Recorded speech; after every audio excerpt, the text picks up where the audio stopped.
avec le Christ et avec la Sainte Vierge, sous le regard du Père. Ce ne sera pas seulement une lection, un enseignement, ça doit être une expérience de notre filialité et de la paternité de Dieu.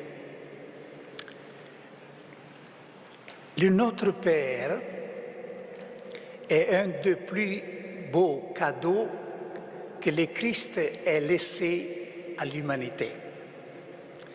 Elle est la mère de toutes les prières chrétiennes. Dans les premiers siècles, en temps de persécution, elle était consignée au catéchumène seulement le jour avant le baptême, pas avant, de peur qu'elle ne soit profanée, c'est-à-dire transmise consignée aux païens.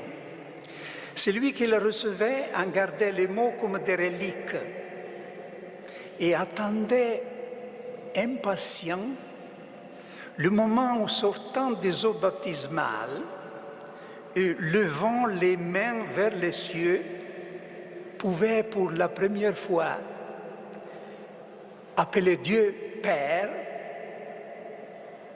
en déclarant sa nouvelle identité de Fils de Dieu. Il est nécessaire de rappeler ces choses parce que nous avons perdu le sens du mystère qui se cache derrière ces mots. Nous devons racheter le Notre Père de l'habitude qui le couvre comme d'une couche isolante. La liturgie nous donne l'exemple de cette vénération pour la prière du Seigneur en la plaçant dans les moments les plus solennels de ces célébrations. Le Notre Père est né de la prière même de Jésus. Un jour que Jésus priait, en le voyant prier, les disciples lui dirent « Apprends-nous à prier ». Parce qu'ils se rendaient compte qu'ils ne savaient pas prier. Seulement en regardant le Christ priant, ils se rendaient compte qu'est-ce que c'est que la prière. Et Jésus, comme leur donnant sa propre prière, leur dit « Quand vous priez, vous dites « Notre Père qui es aux cieux », etc.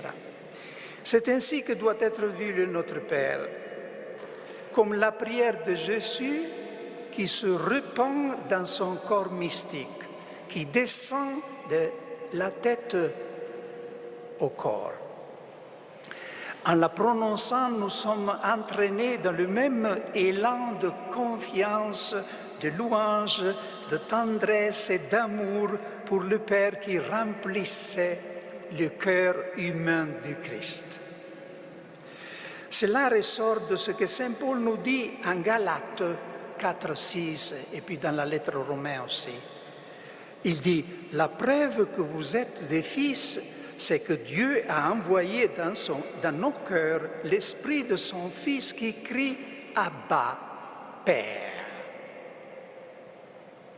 Saint Augustin se demandait comment est-ce que le Saint-Esprit peut s'adresser à Dieu le Père en lui criant « Abba, Père ». Il y a un problème théologique là derrière, parce que le Saint-Esprit n'est pas le Fils de Dieu. Il procède du Père, mais il n'est pas le Fils du Père. Dieu n'a qu'un seul Fils. Comment donc est-ce que le Saint-Esprit peut s'adresser à nous, au Père, en lui criant « Abba ».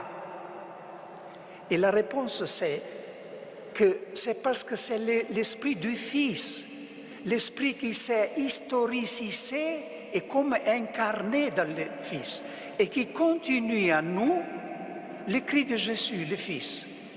Donc, avec le Pater, c'est la prière de Jésus qui continue comme une onde dans l'histoire. Il y a une grande ressemblance entre la prière du Pater et l'Eucharistie. Dans les deux cas, Jésus continue sa fonction sacerdotale, son onction sacerdotale. qui consiste à offrir des prières de supplication au Père et finalement de s'offrir en sacrifice au Père. Dans l'Eucharistie, nous entrons en communion avec le corps du Christ. Dans le Pater, nous entrons en communion avec la prière du Christ. Tertullien définit le Pater un résumé de tout l'Évangile, en utilisant des expressions familières à la prière juive. Jésus a composé une prière nouvelle et tout à fait originale, qui est le miroir fidèle de sa prière et de son monde intérieur. Elle évoque les Magnificat de Marie, qui, elle aussi, est une prière complètement issue des expressions bibliques connues, mais en même temps, c'est une prière très originelle, jaillissante de Marie comme d'une seule coulée. Et venons, chers frères et sœurs, maintenant à l'invocation initiale du Pater, qui est le thème spécifique de ce premier enseignement. Notre Père qui es aux cieux. Toutes les prières de Jésus rapportées dans les évangiles commencent par ces cris « Abba, Père », excepté une prière, celle que Jésus prononce sur la croix, « Mon Dieu, pourquoi m'as-tu abandonné ?» qui toutefois est seulement la citation d'un psaume. À l'exception de cette prière, toutes les prières de Jésus commencent par ces cris « Abba, Père ». Le mot aramaïque « Abba », parce que c'est un mot aramaïque, n'est conservé que dans un endroit de l'Évangile, à propos de la prière de Jésus au Gethsémani. Mais on est sûr que c'était la façon habituelle de Jésus de s'adresser à son Père. Pour nous aujourd'hui, étant donné l'habitude que nous y avons fait, il est presque impossible de réaliser la révolution que Jésus apportait par cela dans la manière de concevoir Dieu. Dieu est l'Éternel, le Très-Haut, le Kadosh, le Saint. Quelqu'un dont on ne peut pas même prononcer le nom. Et voilà que maintenant, on peut s'adresser à lui avec cette familiarité inouïe, parce que Abba signifie papa ou cher père, ce que nous avons de plus familier, de plus tendre pour nous adresser à notre Père naturel. Et pourtant, rien de faible ou sentimental dans cette image de Dieu. On dit parfois que la différence entre l'Ancien et le Nouveau Testament, c'est que l'Ancien Testament nous présente un Dieu de tonnerre, tandis que le Nouveau Testament nous présente un Dieu de tendresse. Mais c'est faux. C'est faux. Notre Père qui est aux cieux. Et cette dernière expression qui est aux cieux n'indique pas un lieu, un endroit. Dieu n'a pas d'endroit, évidemment, n'est pas confiné dans un endroit.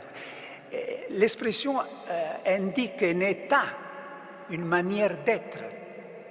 Elle signifie que Dieu est le Très-Haut, le totalement autre, éloigné de nous comme le ciel est éloigné de la terre.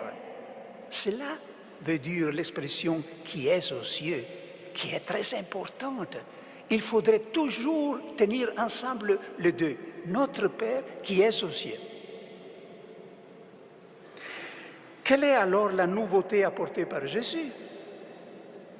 C'est que maintenant, ce Dieu, tout en restant ce qu'il est, c'est-à-dire le Tout-Puissant, dont le nom est saint et terrible, il nous est donné comme un papa. Un fils ne veut pas un papa qui soit seulement bon.